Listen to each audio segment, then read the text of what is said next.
हनुमान जी जैसा सदगुरु मिलना मुश्किल है, लेकिन हनुमान जी से पूछो आपको प्रिय कौन है? साधु कहते हैं राम। पर आज हम जिनकी कथा गाने को बैठे, साधक कहते थे जग में सुंदर हैं दो नाम, चाहे कृष्ण कहो या राम, बोलो राम राम राम बोलो। माखन ब्रिज में एक चुरावे, एक बीर भिलनी के खावे। दोनों एक हैं, तो राम हो या घनश्याम, धन्य है। भागवत के श्री कृष्ण साक्षात ब्रह्म, केवल भगवान कृष्ण ऐसे हैं जिन्होंने महाभारत के युद्ध में खड़े होकर ताल ठोक कर ललकार कर कहा था, हां मैं ही ब्रह्म हूं, मैं ब्रह्म हूं। श्री कृष्ण साक्षात ब्रह्म। लेकिन भगवान कब आते हैं? जब जब होए धर्म की हानि, बाण ही असुर अधम अभिमानी, तब तब धरी प्रभु विविध शरीरा, हरि कृपा निधि सज्जन पीरा, हरि कृपा निधि। आहा, भगवान इस पृथ्वी पर अवतार कब लेते? जब पाप बढ़ जाता है तो भूखे भार का हरण करने के लिए परमात्मा पृथ्वी पर अवतार लेते हैं। आहा, और भगवान श्री कृष्ण ने किस घर में अवतार लिया? देवकी और वसुदेव के घर। देवकी कौन और वसुदेव कौन? वसुदेव जिसकी बुद्धि देवत्व को प्राप्त कर गई, जो देवत्व को प्राप्त कर गए, ऐसे वसुदेव के घर। और देवकी कौन? जिनकी मति देव की, जिनकी मति परमात्मा की हो गई। ऐसी मां की कोख से ही, ऐसी मां की कोख को धन्य करने के लिए ही परमात्मा प्रकट होते हैं। आहा, भगवान देवकी वसुदेव के घर प्रकट भई। और देवकी राजा कंस की बहन। कथितो वंश विस्तारौ भवतौ सोम सूर्यौ, राज्यम चोभय वंशानाम चरतम परमाद भूत। राजा कंस की बहन का नाम देवकी, और राजा कंस बड़ा आतताई अत्याचारी पापी राजा। देखो, पुण्य और पाप, सत्य और असत्य, दिन और रात, सुख और दुख एक दूसरे से जुड़े हुए हैं। उसी प्रकार दानव और देव दोनों भी जुड़े हैं। लेकिन जब इस पृथ्वी पर पाप बढ़ जाता है, कोई काम नहीं आता है, तब हमारे परमात्मा अवतार लेकर के भूखे भार का हरण करते हैं। राजा कंस ने अपनी बहन देवकी का विवाह वसुदेव से किया। विवाह किया तो मन में विचार किया, बहन हमारी बहुत प्रिय है, हम गांव के बाहर इसे छोड़ने जाएंगे, लोग हमारी वाहवाही करेंगे कि राजा बड़ा ही श्रद्धावान है, राजा बड़ा भावुक है, इमोशनल है। तो गांव के बाहर तक राजा कंस जब देवकी को छोड़ने के लिए गया, पर एक बात बोले मेरे पागलों, कोई किसी को नहीं चाहता, कोई किसी को नहीं चाहता, सब अपने आप को चाहते हैं और अपने लिए चाहते हैं। कोई किसी को नहीं चाहता, सब अपने के लिए चाहते, अपने आप के लिए चाहते। और वही राजा कंस जो कुछ देर पहले इतना प्रेम कर रहा था कि नंगे पांव, ना रथ ना कुछ, हाथ में घोड़ों की चाबुक पकड़ करके अपनी बहन की विदा करने के लिए मथुरा से बाहर तक निकल पड़ा। और जैसे ही आकाशवाणी हुई, राजा कंस, इसी तेरी बहन देवकी का 8वां लाल तेरा काल होगा। तो 8वां लाल काल सुनते ही राजा कंस, जो कुछ देर पहले बड़ा मुस्कुरा रहा था, आंखें चमचमा रही थी, घोड़े को चाबुक को पकड़ करके नंगे पैर चला जा रहा था, तत्क्षण आंखें बदल गई, मुस्कुराहट चली गई, लाल नेत्र हो गए, तुरंत तलवार निकाल कर खड़ा हो गया। देखो ये है प्रेम, जहां देखा कि 8वां लाल काल होगा, सो राजा कंस ही स्वयं काल बन गया। बोलो सीताराम, जोर से बोलो। जो मुस्कुरा रहा था नाराज हो गया। लोग कहते हैं महाराज हमारा प्रेम बहुत अटूट है, बहुत अटूट। हकीकत ये है प्रेम जिससे होता है, प्रेमी जो होता है, तो प्रेम में यही होता है कि प्रेम में फिर मरना मिटना भी पड़े तो मर मिट जाता है प्रेमी। लेकिन एक बात बोले, आजकल के प्रेमी मरते मिटते नहीं है, मरते मारते मिटाते हैं। बोलो सीताराम। पहले के प्रेम में ऐसा होता था कि दूसरे के लिए मरते मिटते थे। पहले तो बातें लंबी लंबी, आजकल भी लंबी लंबी बातें चलती हैं। कोई किसी से प्रेम करे, हम तुम्हारे लिए चांद तारे तोड़ लाएंगे, जैसे बाप की प्लाटिंग ऊपर हो, है चांद तारे तोड़। हद हो गई। अभी इसी टेंट पे टांग दिया जाए कि वो तुम एक ये लाइट लगी है, निकाल, मरना है क्या? लाइट निकालने के लिए कह दो तो ना, मरना है क्या? और बातें देखो इतनी लंबी लंबी। एक सज्जन आपस में प्रेम की बातें कर रहे थे, बोले हम तुम्हारे लिए जान दे देंगे। हम वहां से निकले, हमका जान के उंगली काट के दे दो पहले। जान बाद में देना, पहले उंगली काट के दे दो। बोलो सीताराम, जोर से बोलो और जोर से बोलो।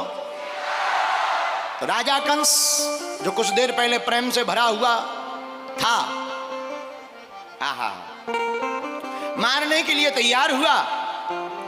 बोला हमारा इनका देवकी का 8वां लाल अगर काल होगा, हाथ में तलवार निकाली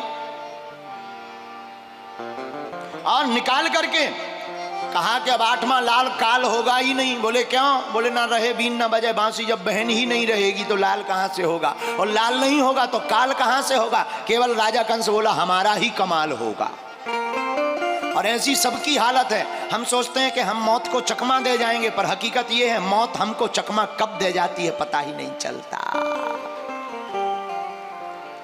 कई लोग सोचते हैं अमुक आदमी की मौत हमारे हाथ में है। अभी हमको बरेली से धमकी आई थी तो बोले बाबा की मौत हमारे हाथ में है।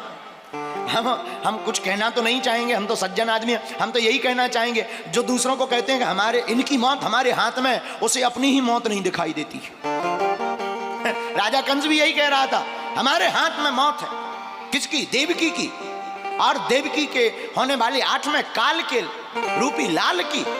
पर हकीकत यह है राजा कंस, तुम सोच रहे हो तुम्हारे हाथ में मौत है, पर हकीकत यह है तुम्हारी मौत तुम्हारे ही हाथ में है। बोलो सीताराम, जोर से बोलो। आदत है, जो दुश्मन भाव के होते हैं उनकी आदत। जैसे एक आदमी, सागर का आदमी, उसके पास में घोड़ा थे, घोड़ा रथ चलाता था, पुराना जमाना। एक आदमी सुबह सुबह गया, बोले भाई हमें जल्दी चलना है, 4 बजे सुबह हमें रेलवे स्टेशन पहुंचा देना। तो उसने जल्दी जल्दी 4 बजे जब वो आदमी आया, तुरंत रथ में घोड़ी को लगाया, घोड़ी का चाबुक बांधा, बैठ गया, चलने लगा। और थोड़ी दूर चले, चलाने वाला उतरे और डांस करे और फिर चले। थोड़ी दूर रथ चले, फिर आगे आके घोड़ी के सामने खड़ा हो जाए और डांस करे, फिर बैठे, फिर चले। तो जो आदमी रथ में बैठा था बोले ऐसे तो 5 दिन में पहुंच पाएंगे।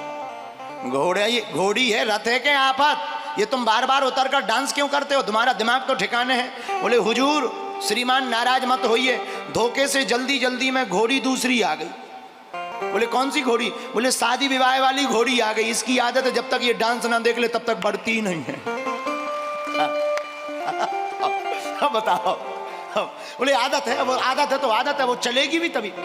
तो श्रीमान ने कहा जरा चाबुक मारो। बोले खूब मार लो, इसकी आदत है, इसकी तो आदत है जब तक नांगन डांस बारातियों का देख ना ले तब तक बढ़ती नहीं है। बोलो सीताराम, जोर से बोलो। स्वभाव तो स्वभाव है, स्वभाव कभी छोड़ता नहीं है। लेकिन मेरे पागलों, बुरे लोगों का अगर ऐसा स्वभाव होता है तो संतों का भी एक स्वभाव होता है। एक बार एक महात्मा नदी में स्नान कर रहे थे, एक बिच्छू तैरते हुए जा रहा था। महात्मा ने सोचा मर जाएगा, हाथ में लिया, ऊपर उठा लिया। बिच्छू हाथ में आया, काट दिया और कट से काटा, टुक से डंक को मारा, फिर कूद गया पानी में। महात्मा ने फिर बचाया, फिर काटा, फिर बचाया, फिर काटा। 40-50 बार बिच्छू ने डंक मारा, हाथ नीला पड़ गया। किनारे पे खड़े हुए व्यक्ति ने कहा पागल हो क्या, बुद्धिमती मारी गई, मरने दो ऐसे आदमी को जो बार बार काटता हो, जैसे तुम बचाना चाह रहे हो वो काटता हो, मर जाने दो। महात्मा ने कहा नहीं। बोले क्यों? बोले ये बिच्छू है, जीव है, जब ये अपनी आदत काटने की नहीं छोड़ सकता तो हम महात्मा हैं, हम बचाने की आदत कैसे छोड़ देंगे? इसलिए मेरे पागलों, आदत ऐसी डालो। आदत कैसी डालो? आदत ऐसी होनी चाहिए, मुख पर प्रभु का नाम और जुबान पर प्रभु का नाम, हृदय में भक्ति होनी चाहिए। लेकिन कई लोगों की आदत तो और खराब है, पीने की होती कई लोगों की। हाँ, एक सज्जन हमें मिले, हमने कहा और बताओ क्या लेते हो? बोले कुछ नहीं, सुबह शाम ले लेते हैं। हम कहा ठटरी के बारे सुधरते नहीं। बोले क्या बताया? आदत है, आदत है। अब आदत है, जा ही नहीं रही। मैंने कहा आदत बड़ी बेकार है। बोले बहुत बेकार है, बहुत बेकार है। हम कहा कोई बात नहीं, आदत छूट जाएगी। बोले पॉसिबल? हम कहा बिल्कुल। हमने बोले क्या पॉसिबल है? हम कहा तुम्हें पीने की आदत है? बोले हाँ। हम कहा पीने हम भी तुम्हें पिलाएंगे। बोले फिर तो हम तुम्हारे पास आएंगे। हमने कहा हम भी तुम्हें पिलाएंगे। वो बोला हम फिर तो तुम्हारे पास आएंगे। हमने कहा अंतर है, तुम जो है पौवा पीते हो, हम तुम्हें राम नाम रस की कथा पिलाएंगे। ये भी आदत है, लेकिन एक अच्छी आदत है, एक बुरी आदत है। एक आदमी हमें मिला, एक संत को मिला, बोला महाराज जुखाम है, हमने सुना दारू पीने से जुखाम मिट जाता है, दारू पीने से जुखाम मिट जाता है। महात्मा बोले पी ले पी ले पी ले। बोला क्या जुखाम मिट जाएगा? महात्मा बोले तुम जुखाम की बात करते, इंसानों के, लोगों के मकान मिट गए, जमीनें मिट गई, लुगाई मिट गई, बाल बच्चे मिट गए, तुम जुखाम की बात, कई लोगों के लीवर मिट गए, तुम जुखाम की बात करते हो। बोलो सीताराम, जोर से बोलो। यही हम कहना चाहते, जाम क्यों पीते हो जाम, शाम को पियोगे सुबह उतर जाएगी। अरे मूर्ख, गोविंद नाम पीकर तो देख, जिंदगी भर के लिए चढ़ जाएगी। जाम का मतलब शराब, और पीने वाले इतने खतरनाक होते हैं, इनसे तो हनुमान जी बचाएं। एक खुरई सागर का पीने वाला दारूखोर चंगीलाल, खुरई सागर का चंगीलाल पीकर के टुन घर गया रात को 12 बजे।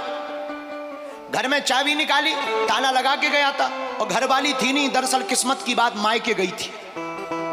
और जिनकी पत्नियां मायके चली जाती हैं वो आजादी जैसा जश्न मनाते हैं। हाँ, हाँ, इसलिए कोशिश पर ज्यादा मायके में नहीं रहना चाहिए। बोलो सीताराम, जोर से बोलो।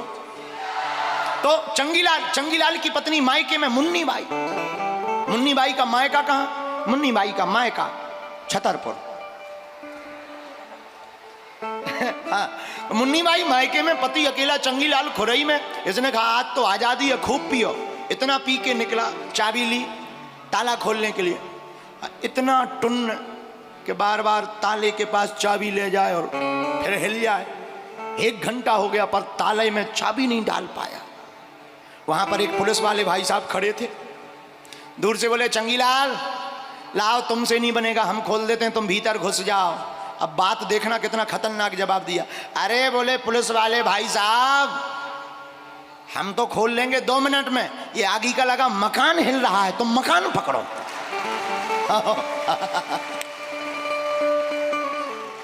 बताओ, ऐसे ऐसे लोग हैं खुरई में। लेकिन खैर ये वाली खुरई नहीं हम कह रहे, ना ना ना, आप लोग ये खुरई मत समझना, वो वेस्ट इंडीज में है। क्योंकि कल तक हमें रहना भी तो है, आफत हो जाएगी, कल ही टमाटर घलेंगे, इसलिए कल अभी ये दूसरी जगह की बात। आप लोग तो बहुत सज्जन, हाँ, बहुत सज्जन, बहुत सज्जन, बहुत सज्जन। बोलो सीताराम। तो आदत होती है, लेकिन मेरे पागलों, कंस की भी यही आदत, स्वभाव उसका बदला नहीं। जहां देवकी ने कहा भैया तुम बहुत अच्छे हो, तब तक आकाशवाणी हुई, राजा कंस देवकी का 8वां लाल तुम्हारा काल होगा। तुरंत आदत बदल गई। वरना अगर आदत का अच्छा होता तो क्या कहता? जन्म विवाह मरण गत सोई, जहीं विधि लिखा सो तहीं विधि होई। आदत का अच्छा होता तो यही कहता कि मौत और जन्म और विवाह ये तो परमात्मा के हाथ में है। अगर ऐसा लिखा होगा कौन बदलेगा? बहन तुम प्रसन्नता पूर्वक जाओ, बोलो सीताराम। लेकिन नकली आदमी नकली होता है, नकली प्रेम टिकता नहीं। और कंस का प्रेम नकली है, हाथ में तलवार निकाली, केस को बाल को पकड़कर देवकी को मारना चाहा। बस देव जी ने सोचा कि अगर मार डालेगा तो पति का क्या मतलब, प्रशंसा करने लगे। कई बार कोई व्यक्ति महान हो ना, फिर भी उसकी महान होने की प्रशंसा करनी चाहिए। महान कार्य को पूर्ण करने के लिए महान बता देना चाहिए, झूठी प्रशंसा भी कर देनी चाहिए। बसदेव जी ने महान कार्य को पूर्ण करने के लिए झूठी प्रशंसा बताई कंस की। कंस तुम राजा हो, अगर तुम मार डालोगे कोई मर जाएगा, ये मर जाएगी तो तुम्हारी थूथू होगी कि स्त्री के ऊपर हाथ उठाया, अपनी सगी बहन को मार दिया, प्रजा में थूथू हो जाएगी, लोग तुमसे घृणा करने लगेंगे, इसलिए मारो मत। क्या उपाय है? कंस से वसुदेव जी बोले डरो मत, एक काम करते हैं, हमें ले चलो वापस दोनों को, जितने भी संतानें होंगी हम तुम्हें सौंप देंगे, तुम चाहो तो रखना, चाहो तो मार डालना। हाँ ये ठीक है, ये उपाय बढ़िया है। कंस मान गया, घर में लाकर के देवकी वसुदेव रहने लगे। पहला नन्हा सा बालक हुआ, राजा कंस के पास वसुदेव जी ले गए, पहला बालक लीजिए, और भगवान की कृपा से बालक हुआ है, पुत्र हुआ, बेटा। राजा कंस ने गौर से देखा, छोटी छोटी आंखें, छोटे छोटे पांव, छोटे छोटे हाथ, छोटी छोटी अंगुलियां, इसने क्या बिगाड़ा? ये थोड़ी हमारा काल है, देवकी का 8वां लाल हमारा काल है, छोड़ देना चाहिए। कोई बात नहीं, ले जाओ ले जाओ ले जाओ, कोई बात नहीं, इसकी जरूरत नहीं है, तुम ईमानदार हो, इसका परिचय हो गया। तो पहले तो घर में रखे हुए थे देवकी वसुदेव को, लेकिन नारद जी आ गए। और बताओ नारद जी के आने से क्या हुआ कि जो घर में रखे थे उन्हें जेल में और डाल दिया। नारद जी राजा कंस के पास गए तो नारद जी आए, तो जब तक नारद जी नहीं आए थे तब तक घर में रखे हुए थे देवकी वसुदेव को, पर नारद जी आए तो ऐसी महात्मा की दृष्टि पड़ी कि जेल में और चले गए। तो एक व्यक्ति हमसे कह रहे थे, बोले महाराज जी संतों की दृष्टि ऐसी होती है कि घर से जेल में चले जाओ। हमने कहा नहीं नहीं नहीं, संतों की दृष्टि बहुत ऊंची होती है। महात्मा ऐसा क्यों करते? नारद जी क्यों आए कंस के पास? कंस बालकों को छोड़ रहा था, मारता नहीं तो परमात्मा प्रकट नहीं होता। ऐसे समझो, किसी आदमी को फोड़ा हो जाए, फोड़ा है, अब फोड़ा हो जाए, वो डॉक्टर के पास जाएगा, डॉक्टर दवा देगा, गोली देगा, ये गोली खाओ, फोड़ा दब जाएगा, चिंता मत करो। लेकिन कुछ दिन बाद वो आदमी फिर पहुंच गया, क्या हुआ? महाराज डॉक्टर साहब फोड़ा ठीक नहीं हुआ, दवा नहीं, गोली खाई, वो तो नहीं खा पाए, अब तो भैया ये दबेगा नहीं, अब तो इसका ऑपरेशन करना पड़ेगा। हाँ ऑपरेशन कर दो, पर ऑपरेशन अभी हो नहीं सकता, क्यों? अभी पका नहीं है। तो क्या करें? बोले फिर से दवाई ले लो, पहले पक जाने दो, और पक जाएगा फिर आना ऑपरेशन कर देंगे। बताओ, पकने के लिए भी दवाई दी जाती है ताकि ऑपरेशन हो जावे, तो दूसरी दवाई खाओ, जब पक जाएगा फिर आना ऑपरेशन करना। यही नारद जी ने करना चाहा। राजा कंस को अभिमान का फोड़ा हो गया, अभिमान का फोड़ा तो हो गया लेकिन पका नहीं, तो पकेगा कब? जब ये जितने बच्चे देवकी वसुदेव के हो रहे हैं इन्हें मारेगा। तो नारद जी ने एक गोली दे दी कि तुम ये खा लो, इन बच्चों को मारते रहो। और वो जो जहां गोली खवाई तो राजा कंस को है अभिमान का फोड़ा, और भगवान करना चाहते हैं ऑपरेशन, पर भगवान तभी आएंगे जब ये फोड़ा पकेगा। इसलिए नारद जी ने कह दिया तुम बच्चों को मार दो, और राजा कंस बच्चों को मारने लगा, फोड़ा पकने लगा, और फोड़ा पका तो परमात्मा श्री कृष्ण अवतार लेकर ऑपरेशन करने के लिए आ गए। तो भगवान प्रकट हो गए। तो नारद जी राजा कंस के पास आए, राजा कंस के पास एक 8 कमल का पुष्प लेकर आए, ये लो फूल। राजा कंस बोले ये क्या है? बोले फूल है, फूल। तो राजा कंस बोला फूल तो है, पर फूल कैसा? नारद जी बोले कुछ तुम रहे भूल, इसलिए हम लाए फूल। क्या भूल रहे? अरे भूल ये कर रहे, जरा फूल की पंखुड़ियां गिनो, 1 2 3 4 5 6 7 8। क्या हुआ? कुछ नहीं, 8 हैं, उल्टी गिनो, 1 2 3 4 5 6 7 8। क्या हुआ? कुछ नहीं। राजा कंस एक को छोड़कर दूसरी गिनो, दूसरे से गिनो, तीसरे से गिनो। अब तो राजा कंस जिससे गिने वही 8वीं पढ़े, बगल में 8वीं पढ़े। नारद जी बोले समझ में आया? राजा कंस बोला फुल समझ में आ गया। बोले क्या?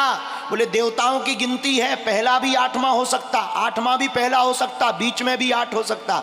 और देखो कितना अच्छा संकेत है इस कथा में। अष्टकमल का जो फूल ले गए उसकी प्रत्येक पंखुड़ी 8वीं पड़ रही है, मतलब सभी 8वीं है। उसी प्रकार परमात्मा भी सब में विराजमान है।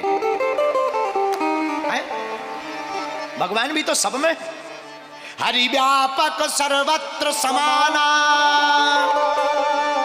प्रेमोते प्रिगाट हो ही में जाना। जिस प्रकार नंबर 8 पंखुड़ियों का नंबर सब में है, वैसे ही परमात्मा हम में, तुम में, सब में है। देवी की वसुदेव को बंधन में डाल दिया, कारागृह के बंधन में। और कारागृह के बंधन में पड़ते ही देवी की वसुदेव बंधन में हो गए।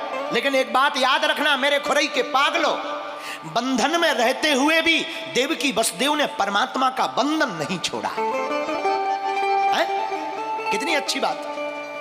बंधन में रहो पर बंधन मत छोड़ो। और हम लोग देखो कितनी बड़ी बात, देवकी वसुदेव जेल में भी भगवान का भजन करते और हम लोग घर में नहीं कर पाते। कितनी विचित्र बात है, कितनी अनोखी बात है। देवकी वसुदेव जेल में भी परमात्मा का भजन कर रहे हैं और हम लोग घर में भी नहीं कर पा रहे। मेरे प्यारे, महत्वपूर्ण ये नहीं है कि तुम कहां हो, महत्वपूर्ण ये है कि तुम भजन कर रहे हो या नहीं। हमारे परम पूज्य श्री दादा गुरु जी गाया करते थे, जिस देश में, जिस बेस में, परिवेश में रहो, राधा रमन, राधा रमन, राधा रमन कहो। जिस देश में, जिस वेश में, परिवेश में रहो, राधा रमन, राधा रमन, बंधन में, जेल के कारागृह के बंधन में पड़े हुए भी देवकी वसुदेव परमात्मा का बंधन नहीं छोड़ रहे। यदि नाथ का नाम दया निधि है तो दया भी करेंगे कभी ना कभी। यदि नाथ का नाम दया निधि है तो दया भी करेंगे कभी ना कभी। इकलाब में जो डूब जाए वो जेर नहीं होता, ताकत पे जो इतराए वो शेर नहीं होता। दरबार ये इलाही से मायूस ना होए बंदे, भगवान के यहां देर तो होती है पर अंधेर नहीं होता है? भगवान के यहां देर है परंतु अंधेर नहीं है। श्याम से दिल का लगाना कोई मजाक नहीं, श्याम से दिल का लगाना कोई मजाक नहीं, जीते जी जान से जाना कोई मजाक नहीं। इस एक तरफा में मशहूर हो जाऊंगा मैं, श्याम तुम होगे समा काफूर हो जाऊंगा मैं अगर तड़पूं तो तड़पूं मगर तुम ना मेरे लिए तड़पना, तुम अगर तड़पे तो फिर प्रेमी नहीं मजदूर हो जाऊंगा मैं अगर देखूं तो देखूं मगर तुम ना मुझको देखना, तुमने अगर देखा तो फिर आंखों से बहुत दूर हो जाऊंगा मैं अगर मांगूं तो मांगूं मगर तुम ना मुझको कुछ देना, तुमने अगर कुछ दिया तो फिर प्रेमी पागल नहीं मजदूर हो जाऊंगा। हमारे कन्हैया से प्रेम करना। ठाकुर की अदा निराली है, मैं जानूं या मेरे कान्हा की अदा निराली है।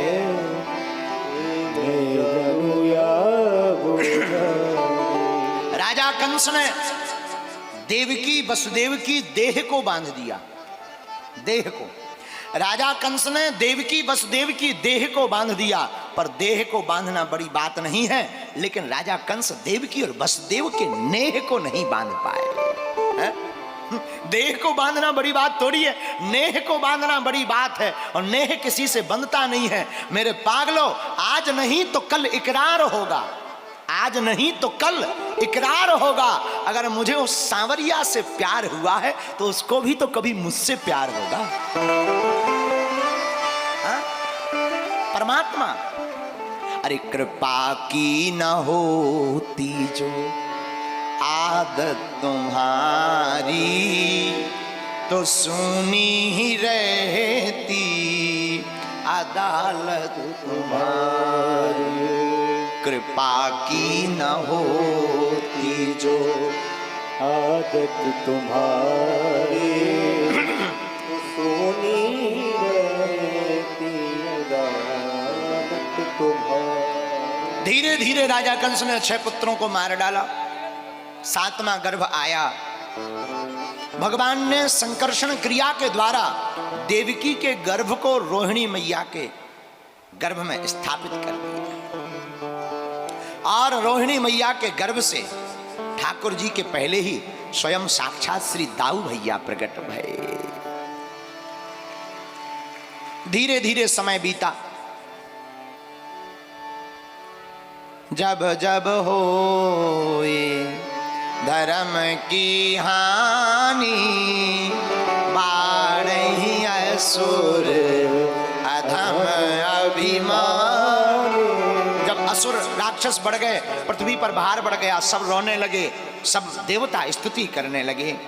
जय जय सुर नायक जन सुखदायक, प्रणत पाल भगवंता, गोदुज हितकारी, जय असुरारी, सिंधु सुता प्रिय कंता, पालन सुर धरणी अद्भुत करनी, पालन सुर धरनी अद्भुत कर। मरम न जाने कोई, जो सहज कृपाला, दीन दयाला, करहु अनुग्रह सो। देवता स्तुति करने लगे, हे प्रभु प्रकट हो, प्रकट हो, प्रकट हो। और एक संत बहुत अच्छा गीत गाते थे, जरा तारों से तारे मिला कर तो देख, जरा तारों से तारे मिला कर तो देख, जरा मोहन को दिल से बुला कर तो देख। किसको बोलो? जरा मोहन, मोहन, मोहन, जरा मोहन को दिल से बुला कर तो दे। देवकी और वसुदेव कारागृह में। धीरे धीरे समय बीता। समय आया भाद्रपद की अंधेरी रात। समय समय की बात है, समय समय पर होते हैं समय समय की बात, और किसी जन्म का दिन बड़ा, किसी जन्म की रात। समय समय पर होते हैं समय समय की बात, राम जन्म का दिन बड़ा, कृष्ण जन्म की रात। तो भादों की अंधेरी रात, और देखो रात कौन सी जिसमें कुछ ना सूझे, अपना हाथ भी दिखाई ना पड़े वो रात। ऐसी रात में ही बनती है बात। बोले कौन सी बात? बोले परमात्मा प्रकाश लेकर के प्रकट हो जाते हैं। और संकेत बहुत अच्छा है, जब कुछ नहीं सूझता, जब कोई नहीं आता, है? जब कोई नहीं आता मेरे श्याम आते हैं, मेरे दुख के मेरे दुख के मेरे दुख के दिनों में वो बड़े काम आते हैं, मेरे दुख के दिनों में वो बड़े काम आते हैं। वो परमात्मा दुख के दिनों में भगवान नंद नंदन प्रकट होते हैं। अंधेरी रात देवकी वसुदेव अपने नेह को परमात्मा से जोड़े हुए रो रहे हैं और भगवान से भी रहा नहीं गया। भादों का महीना, अष्टमी तिथि, बुधवार का दिन, बवकरण, श्री हर्षण योग और ठीक मध्य रात्रि 12 बजे देवकी वसुदेव के कारागृह के सामने भगवान उस कारागृह में चतुर्भुज रूप लेकर के प्रकट हो गए।